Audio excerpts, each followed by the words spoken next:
I always say history doesn't repeat itself, but it often rhymes. So, what can you tell us about sectors and falling rates?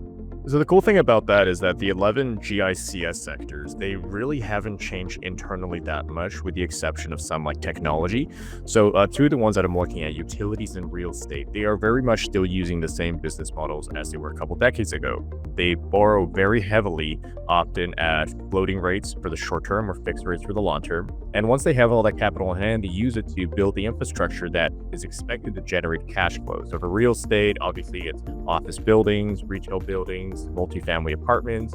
And for utilities, you have power generation, like power plants, you have power transmission, like Hydro One, sending electricity across, even have some nuclear ones. But they all share that interesting dynamic where they're very heavily reliant on debt. And thus, when they're issuing debt, when they're selling those bonds to raise that capital, where prevailing interest rates are for when they want to lock that in will play a big difference on their capital structure and also the types of returns that investors can expect.